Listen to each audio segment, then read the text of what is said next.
NDA-ക്കേറ്റ കനത്ത തിരിച്ചടി ജനാധിപത്യത്തിന്റെ വിജയമെന്ന് കോൺഗ്രസ്. ഭരണഘടന സംരക്ഷിക്കാനുള്ള പോരാട്ടം ഫലം കണ്ടെന്ന് രാഹുൽ ഗാന്ധി പറഞ്ഞു.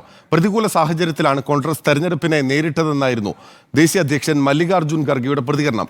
സർക്കാർ രൂപീകരണ സാധ്യത ഉൾപ്പെടെ ചർച്ച ചെയ്യാൻ ഇന്ത്യ മുന്നണി നാളെ യോഗം ചേരും. NDA-ക്ക് കേവല ഭൂരിപക്ഷം ഉണ്ടെങ്കിലും സർക്കാർ രൂപീകരണ ചർച്ചകൾ തുടരാനാണ് ഇന്ത്യ സഖ്യത്തിന്റെ നീക്കം. നാളെ ഇന്ത്യ നേതാക്കളുടെ നിർണായക യോഗം ദില്ലിയിൽ ചേരും. അതിൽ സർക്കാർ രൂപീകരണം TDP JDS പാർട്ടികളെ ഒപ്പം ചേർക്കുന്നതിൽ അടക്കം തീരുമാനം എടുക്കും. कल डिसाइड होगा. इंडिया गठबंधन की मीटिंग है. बड़ी फाइन लाइन है. जो इंडिया गठबंधन डिसाइड करेगा उस पे हम एक्शन लेंगे. ഇന്ത്യ സഖ്യം ഒറ്റക്കെട്ടായി പോരാടി എന്നും ജനാധിപത്യത്തിന്റെ വിജയമാണ് ഉണ്ടായതെന്നും മല്ലികാർജുൻ ഖർഗെ പ്രതികരിച്ചു. मैं तो पहले कहूंगा ये जो रिजल्ट है जनता की रिजल्ट है, जनता की जीत है और लोकतंत्र की जीत है.